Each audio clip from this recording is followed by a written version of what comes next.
Ang pagkawala niya ang pinakamagandang nangyari sa'yo. Paano kung sinabi ko sa'yo na ang pagkawala niya ang pinakamagandang bagay na nangyari sa'yo? Paano kung sabihin ko na ang sakit na nararamdaman mo ngayon, ang nakakabagbag damdaming heartbreak na ito ay hindi sumpa kundi isang biyaya? Karamihan sa mga lalaki ay nadudurog kapag pinili ng babae ang iba. Nalulunod sila sa awa sa sarili, desperadong naghahanap ng kasagutan. Paulit-ulit na inaalala ang bawat sandali at nagtatanong, ano ang mali ko? Pero ang isang stoic na lalaki, nakikita niya ang katotohanan, hindi siya humahabol, hindi siya namamalimos, hindi siya nadudurog. Nang piliin niya ang ibang lalaki, gumawa siya ng desisyon na hindi tungkol sa'yo, tungkol ito sa kanya. Ang tanong ay, hahayaan mo bang sirain ka nito o hahayaan mong hubugin ka nito para maging mas dakila? Nang umalis siya, binigyan ka ng pagkakataon. Maaari kang manatiling durog, mahina at nangangailangan o maaari kang bumangon. Maaari mong yakapin ang mindset ng isang lalaking hindi natitinag, isang lalaking nananalo sa pamamagitan ng pagpapakawala. Huwag kang magkakamali. Mananalo ka. Habang inaasahan niyang mawawala ka nang wala siya, malapit ka nang maging lalaking pagsisisihan niyang iniwan. Lalaking hindi kailanman natatalo dahil hindi siya kumakapit. Kung handa kang kontrolin ang iyong emosyon, bawiin ang iyong kapangyarihan at ipakita sa kanya kung ano ang itinapon niya, ipagpatuloy ang panunood. I like ang video na ito, mag-subscribe at i-on ang notifications dahil ang mga sasabihin ko sa iyo ay magbabago ng lahat. Mag-iwan ng komento sa ibaba. Ang stoic na lalaki ay nakakakita ng katotohanan. Numero 1, ang ilusyon ng pag-ibig. Totoo ang pakiramdam ng ilusyon ng pag-ibig, hindi ba? Ang kanyang ngiti, haplos, at mga bulong ng pangako sa dilim, parang panghabang buhay ang mga iyon. Pero ang katotohanan ay, ang inakala mong pag-ibig ay isang mirasya na hinubog ng iyong dam na damdamin. Ngayong wala na siya, hinaharap mo ang malupit na realidad. Ang pag-ibig sa pinakapuro nitong anyo, hindi kailanman kasing dalisay ng inaakala. Karamihan sa mga lalaki ay itinatayo ang kanilang mundo sa paligid ng isang babae, inilalaan ang oras, lakas at damdamin, naniniwalang lagi siyang magkakaroon ng parehong nararamdaman. Pero ang mga damdamin ay panandalian, nagbabago tulad ng alon, hindi mahuhulaan at hindi makokontrol. Isang sandali, sinasabi niyang mahal ka niya. Sa susunod, nasa mga bisig na siya ng ibang lalaki, parang hindi ka kailanman nag-e-exist. Naiwang, durog nagtataka ka, paano niya nagawang magpatuloy ng ganoon kadali? Simple ang sagot, hindi niya kailanman tiningnan ang pag-ibig tulad ng ginawa mo. Ang mga lalaki ay nagmamahal ng may katapatan, luhika, at pakiramdam ng pagtibay na tinitingnan ng isang babae bilang kanilang kapareha, hinaharap, at lahat. Ang mga babae ay nagmamahal batay kung ano ang nararamdaman nila sa sandaling iyon, hinimok ng emosyon, kasiyahan at pangangailangan ng stimulasyon. Kapag nawala ang kilig ng bagong relasyon, kapag naging routine ang pagsasama, naghahanap siya sa ibang lugar, hindi dahil kulang ka, kundi dahil hindi siya kailanman naging sayo upang mapanatili. Ito ang ilusyon. Ang ideya na ang pag-ibig ay hindi masisira, na ang debosyon ay walang hanggan, na mananatili siya sa tabi mo kahit ano paman. Isang kwentong pambata ito na ibinenta sa mga lalaki mula pagkabata. Pero ang isang stoic na lalaki ay nakakakita ng realidad. Alam niya na ang lahat kasama ang pag-ibig ay panandalian. Hindi siya namamalimos ng pagtibay sa isang mundong pansamantala. Sa halip, yakapin niya ang detachment. Kapag pinili ng babae ang ibang lalaki, ramihan sa mga lalaki ay nadudurog. Desperadong sinusubukang patunayan ang kanilang halaga, inaalala ang mga pinagsamahan. Nagte-text sila, tumatawag at nakikiusap, pero ang ginagawa lang nila ay pinatutunayan ang kanilang kahinaan. Ang paghiling ng validasyon mula sa umalis ay nagsasabing, may kapangyarihan ka sa akin. Ang isang stoic na lalaki, hindi kailanman isinusuko ang kanyang kapangyarihan. Hindi niya sinusubukang bawiin siya o habulin ang isang nagdesisyon na. Humakbang siya pabalik, pinakawalan siya at tinatanggap ang isang pangunahing katotohanan. Hindi siya kailanman naging sa kanya upang mawala. Doon matatagpuan ang tunay na lakas. Kapag tumigil ka sa pagtingin sa pag-ibig bilang isang bagay na pag-aari, pinalalaya mo ang sarili mula sa mga tanikala ng heartbreak. Nagiging hindi matitinag ka. Ang lalaking hindi nadudurog ng pag-ibig ay humuhuthot ng respeto. Ang lalaking hindi humahabol ang siyang hinabol. Ang lalaking hindi nangangailangan sa kanya ang siyang pinakapagsisisihan niyang nawala. Yakapin ang mindset na ito. Itigil ang pagtingin sa kanya bilang iyong pagkatalo at simulan siyang tingnan bilang iyong aral. Hindi ka natalo, napalaya ka. Sira ang ilusyon at ngayon ay malinaw ang iyong paningin. I-like ang video na ito, mag-subscribe at i-on ang notifications. Mag-iwan ng komento sa ibaba. Ang stoic na lalaki ay nakikita ang ilusyon. Numero 2. Kontrolin ang iyong emosyon, kontrolin ang iyong buhay. Inaasahan niyang madudurog ka, mawawala at malulunod sa emosyon. Desperadong bawiin siya. Inaasahan niyang magagalit ka, magre-rebelde o babagsak sa bigat ng heart. Kaya naman hindi mo gagawin iyon. Kapag hinayaan mong kontrolin ka ng emosyon, matatalo ka. Ang mahinang lalaki ay hinahayaang diktahan ng damdamin ang kanyang aksyon. Nagte-text sa kanya sa gabi. Umaasang makakausap pa. Sinusundan ang kanyang social media para sa mga palatandaan ng pagsisisi. O nalulunod sa awa sa sarili, naniniwalang nakasalalay ang kanyang kaligayahan sa kanya. Pero ang isang stoic na lalaki ay nauunawaan ng isang pangunahing katotohanan. Ang lalaking kumokontrol sa kanyang emosyon ay kumokontrol sa kanyang buhay. Isipin mo, kapag kinuha ng emosyon ang kontrol, nagiging padalos-dalos ka, nagre-reaksyon nang hindi nag-iisip, kumikilos dahil sa takot, sakit o desperasyon na maibalik ang nawala. Bawat reaksyon ay nagbibigay sa kanya ng higit na kapangyarihan sa iyo. Mas ipinapakita mong naapektuhan kanya, mas nalalaman niyang may hawak pa rin siya sa iyo, na nagpapatibay sa kanyang desisyong umalis. Iba ang stoic na paraan. Ang stoic na lalaki ay hindi pinipigilan ng emosyon. Kinokontrol niya ito. Hindi niya binabaliwala ang sakit. Kinikilala niya ito, pero hindi hinahayaang ito ang magdikta sa kanyang aksyon. Humakbang siya pabalik, nagde-detach at pinipili ang kanyang tugon. Ang tunay na lakas ay hindi sa kawalan ng emosyon, kundi sa pananatiling hindi natitinag kahit mayroon ito. Isipin mo, may apoy sa loob mo, ang sakit, galit at frustrasyon ng pagkawala. Ang mahinang lalaki ay hinahayaang lamunin siya ng apoy na iyon. Ginagawang walang ingat na aksyon ang emosyon. Ang stoic na lalaki ay hinahatak ito, ginagamit bilang gasolina para itaas ang sarili, hindi sirain ang sarili. Iyan ang nagpapalakas sa isang lalaki, hindi ang kakayahang magmahal, magmakaawa o patunayan ang halaga, kundi ang kakayahang manatiling walang pakialam kahit harapin ang pagkawala. Kapag tumigil ka sa pagre-reaksyon, paghiling ng validasyon at pag-aalala kung nagsisisi siya sa kanyang desisyon, nanalo ka. Narito ang plot twist. Kapag nakita niyang hindi ka naapektuhan, hindi natinag at hindi gumagalaw, doon nagsisimulang magduda ang isip niya. Nagtataka siya kung mali ang pinili niya, kung mas mahalaga ka kaysa sa inakala niya. Doon nagbabago ang dinamika. Ang lalaking kumukontrol sa sarili ay kumukontrol sa lahat. Ang mga babae ay naaakit sa lakas, misteryo at hindi alam. Kapag naramdaman niyang wala na siyang kontrol sa iyong emosyon, nagtatanong siya kung naunawaan niya ba talaga kung sino ka. Kaya naman kailangan mong kontrolin ang iyong sarili. Huwag magre-reaksyon. Huwag humabol. Huwag bigyan siya ng kasiyahan na malaman na may kapangyarihan pa rin siya sa iyo. Sa halip, humakbang pabalik, huminga at kunin ang kontrol.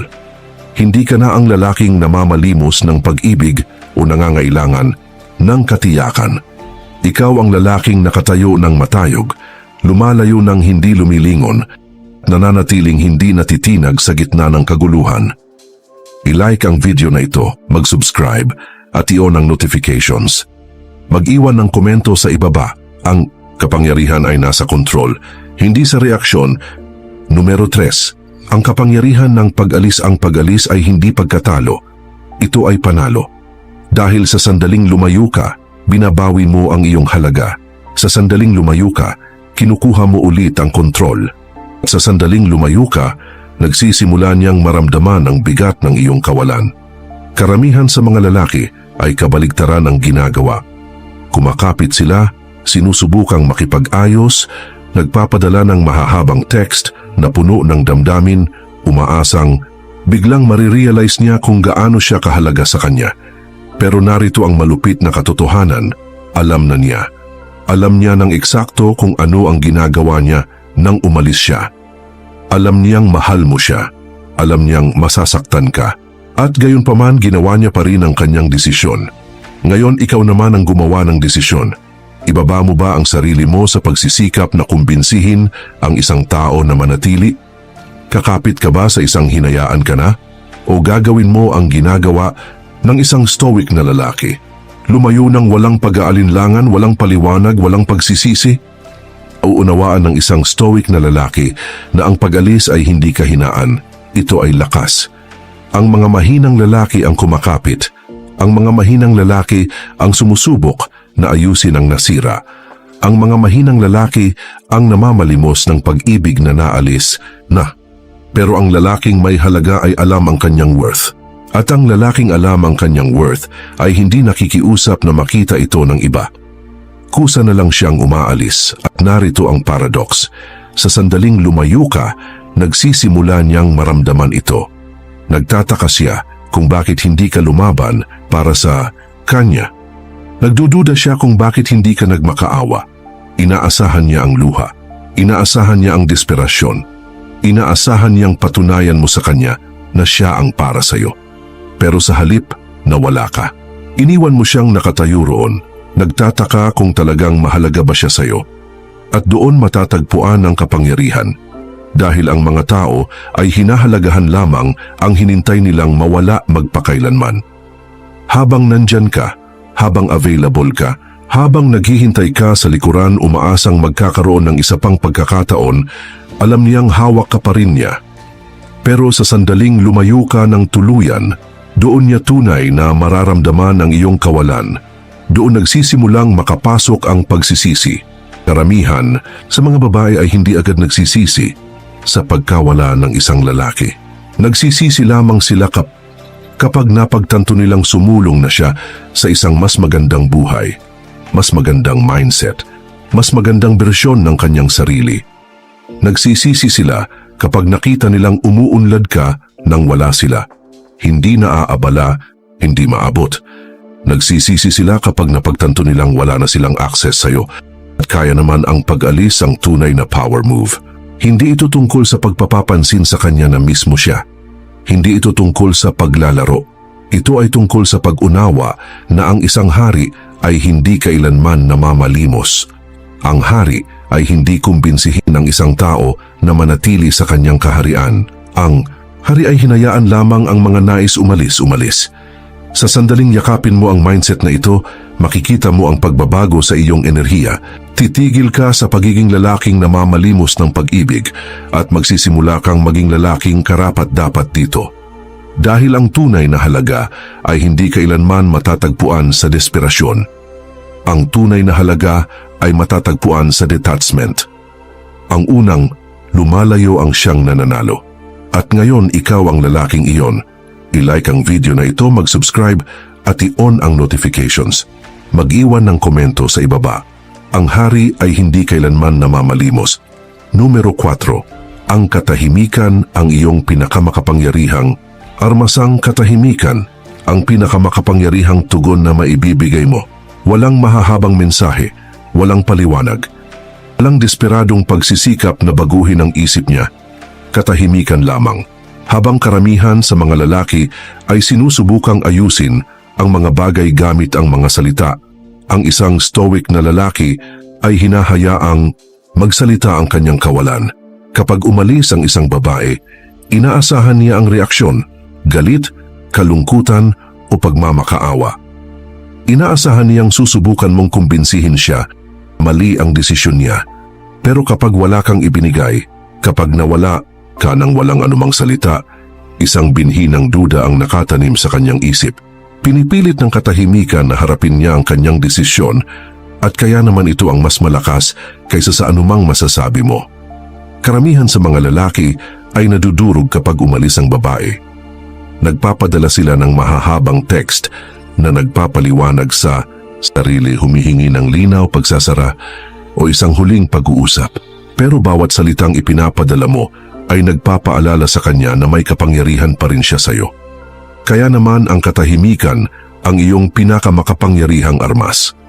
Inalis nito ang kontrol niya, lumilikha ng misteryo at pinapaisip siya, bakit hindi siya tumatawag? Wala ba siyang pakialam, mali ba ang pinili ko? Doon nagsisimula ang pagbabago. Ang babaeng umalis, kumbinsidong tama ang ginawa niya, ngayon ay kinukwestiyon ng lahat. Ang lalaking kayang lumayo ng hindi lumilingon ay bihira, at ang mga babae ay laging hinintay ang bihira. Ang katahimikan ay nagbibigay din sa iyo ng espasyo para bawiin ang iyong sarili. Walang distraksyon, walang paghihintay ng sagot, walang pag-ubos ng enerhiya sa isang nagdesisyon na. Inilalagay mo ang enerhiyang iyon sa iyong mga layunin, disiplina at pag-unlad. Habang inaasahan niyang madudurog ka, umuunlad ka. Narito ang punto.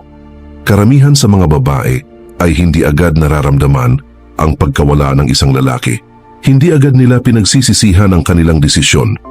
Pero pagkatapos ng mga araw, linggo o buwan ng katahimikan, nagsisimula silang magtaka. Kapag nakita niyang hindi ka na available, kapag napagtanto niyang sumulong ka na nang wala siya, nagsisimula pagsisisi.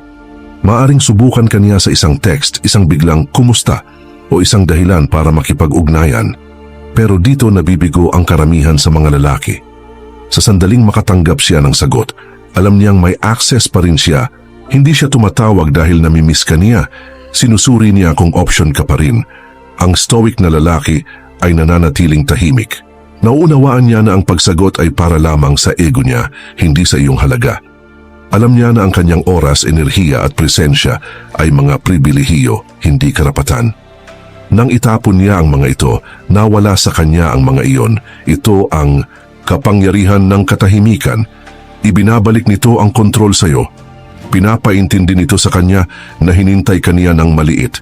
Pinaparamdam nito sa kanya ang kawalan ng mundo nang wala ka.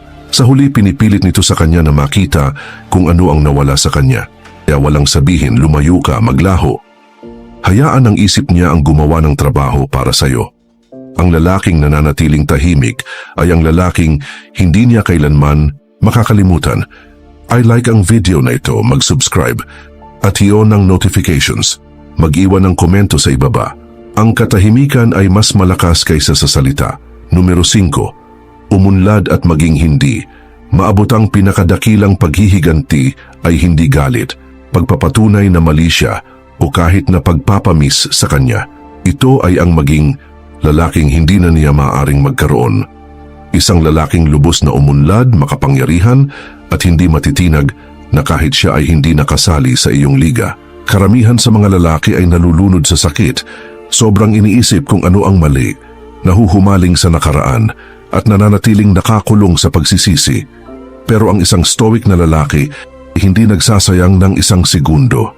Inilalagay niya ang bawat unsa ng sakit sa pagbuo ng kanyang sarili. Hindi siya basta sumusulong, umuunlad siya. Dito mo inihihiwalay ang sarili mula sa 99% ng mga lalaki. Habang inaasahan niyang madudurog ka, nagbabago ka. Habang hinintay niya ang balidasyon mula sa ibang lalaki, lumilikha ka ng bersyon ng iyong sarili na hindi na niya maa-access. Muli, baguhin ang iyong mindset. Bawat sesyon sa gym, bawat librong binabasa mo, bawat pisong kinikita mo ay hindi tungkol sa pagpapatunay ng kahit ano sa kanya. Ito ay tungkol sa pagpapatunay sa sarili mo na ikaw ang tunay na premyo. Mo kailanman kailangan siya. Isa lamang siyang kabanata sa iyong kwento, hindi ang buong libro. Kapag lubos na nakatuon ang isang lalaki sa pagpapabuti ng sarili, nagiging hindi na siya maabot. Giging bihira siya at hinintay ng mga babae ang bihira. Hindi nila pinagsisisihan ang pagkawala ng lalaking nananatiling pareho. Pinagsisisihan nila ang pagkawala ng lalaking umuunlad ng higit sa kanila. Isipin ito, ilang buwan mula ngayon, nasa pinakamagandang kondisyon ka ng iyong buhay. Matalas at nakatutok ang iyong isip, matatag ang iyong pananalapi, at iba ang iyong enerhiya. Pagpasok mo sa isang silid, nararamdaman ng mga tao ang iyong presensya. Hindi ka na naghihintay ng validasyon, ikinukuman mo ito. Kapag nakita niya ang bersyong ito ng iyong sarili, tatama sa kanya ang pagsisisi tulad ng isang magtataka siya kung bakit siya umalis, kung mali ang paghusga niya sa iyo, o kung mali ang pinili niya. Ang lalaking iniwan niya ay hindi ang lalaking nakikita niya ngayon. At ang malupit na katotohanan, hindi na niya maibabalik ito. Hindi ka na available. Nakaupo sa nakaraan, naghihintay ng pagsasara. Umunlad ka na higit sa kanyang abot.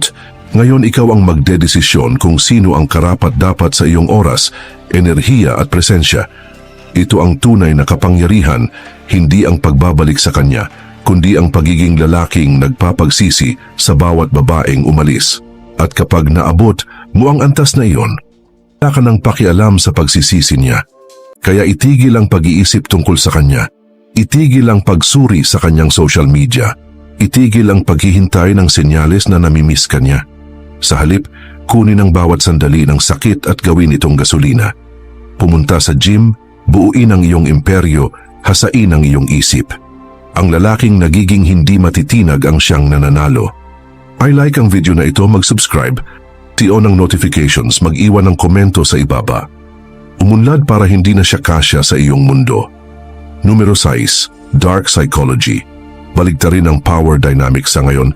Iniisip niyang siya ang may hawak ng lahat ng kapangyarihan. Umalis siya, pumili ng iba, at naniniwalang tama ang desisyon niya. Inakala niyang iniisip mo pa rin siya, namimiss mo siya, umaasang babalik siya. Pero ano ang mangyayari kapag tumigil ka sa pag-aalala? Ano ang mangyayari kapag binago mo ang kwento? Dito pumapasok ang dark psychology. Ito ay tungkol sa pagbabago ng power dynamic para siya ang humabol sa iyo. Ang sikreto ay hindi manipulasyon o laro. Ito ay kawalang pakialam. Ang lalaking tunay na nakadetach ang siyang may hawak ng lahat ng kapangyarihan. Karamihan sa mga lalaki ay sinusubukang bawiin ang kontrol sa pamamagitan ng pagkumbinsi sa babae na bumalik. Nagpo-post sila online para makuha ang atensyon niya, sinusubukang gawing selos siya, o naghahanap ng paraan para manatiling mahalaga sa isip niya. Pero nagmumula ito sa attachment, at ang attachment ay kahinaan. Ang stoic na lalaki ay nawawala, hindi dahil sa galit o para makakuha ng reaksyon, kundi dahil wala na siyang pakialam. Iyan ang nagpapapulupot sa isip niya. Inaasahan ng mga babae na habulin sila ng mga lalaki, na maghintay sa likuran umaasang magkakaroon ng isa pang pagkakataon. Pero kapag tuluyang inalis mo ang sarili mo, kapag naging tahimik ka at lubos na hindi maabot, nagsisimula siyang magpanik. Hindi na siya sigurado. Nagtataka siya kung bakit hindi ka tumawag, kung napalitan mo na siya, o kung talagang may kontrol ba siya sa'yo. Ang kawalang kasiguruhang iyon ang nagpapasiklab ng kanyang pagsisisi. Narito ang katotohanang hindi nauunawaan ng karamihan sa mga lalaki. Ang mga babae ay naakit sa hindi nila makokontrol. Sa sandaling maramdaman niyang nawawala na siya ng hawak sa'yo. Ang isip niya ang sumasalungat sa kanya. Kapag naramdaman niyang wala na siyang epekto sa iyo, nagiging mahalaga ka ulit. Ang lalaking unang sumusulong ang siyang nananalo. Isipin, ilang beses mo nang nakita ang isang babaeng nakipag-break sa isang lalaki, walang subukang bumalik kapag tunay na sumulong na ang lalaki. Hindi dahil biglang napagtanto niyang perpekto ang lalaki, kundi dahil napagtanto niyang wala na siyang kapangyarihan sa kanya. Iyan ang nagpapahintay sa kanya ulit. Ito ang paraan para baligtarin ang power dynamic. Itigil ang paghabol, itigil ang paghihintay, itigil ang pagbibigay ng anumang emosyonal na reaksyon. Sa halip, umunlad ka, maging hindi maabot at iparamdam sa kanya ang iyong kawalan. Malakas ang katahimikan at nakakalasing ang kawalang pakialam. Ang pinakamagandang bahagi, sa oras na mapagtanto niya ang kanyang pagkakamali, wala ka ng pakialam. Babalik siya, susubukang subukan ng tubig, susubukang bawiin ang kanyang pwesto sa iyong buhay. Pero masyado ka nang nauuna na hindi na siya kasya sa iyong mundo. Iyan ang tunay na kapangyarihan, hindi sa pagpapagsisi sa kanya, hindi sa pag-unlad, nang higit sa kanya na ang pagsisisi niya ay hindi na mahalaga. I like ang video na ito, mag-subscribe at i-on ang notifications. Mag-iwan ng komento sa ibaba. Ang kumokontrol sa sarili ay kumokontrol sa iba. Numero 7. Atraksyon sa pamamagitan ng detachment. Sa sandaling tumigil ka sa pag-aalala, doon siya nagsisimulang mapansin. Kapag nag-detach ka, nagiging magnetiko dahil walang mas kaakit-akit kaysa sa lalaking lubos na hindi naapektuhan. Karamihan sa mga lalaki ay mali ang akala na ang atraksyon ay nagmumula sa paghabol. Naniniwala sila na kung susubukan nilang mabuti, sasabihin ang tamang mga bagay, patutunayan ang kanilang halaga, o ipapakita kung gaano nila kamahal, babalik siya. Pero ang atraksyon ay hindi nilikha sa pamamagitan ng pagsisikap. Nilikha ito sa pamamagitan ng kawalan, detachment, at ang pag-unawa na hindi na siya ang sentro ng iyong mundo. Ang mga babae ay mga nilalang na puno ng emosyon na umuunlad sa validasyon. Kapag itinigil mo ang pagbibigay ng atensyong inaasahan niya, nagsisimula siyang hingin ito. Nagtataka siya kung bakit hindi ka humahabol, bakit hindi ka nagre-reaksyon, bakit napakadali mong sumulong. Narito ang paradox, kapag gusto mo siyang bawiin, wala siyang nararamdamang pangangailangan. Pero kapag tunay kang tumigil sa pag-aalala, kapag tunay kang nag-detach, nararamdaman niya ang puwang na iniwan mo. Ang puwang na iyon ang pumipilit sa kanya na simulan kang habulin. Narito ang katotohanan.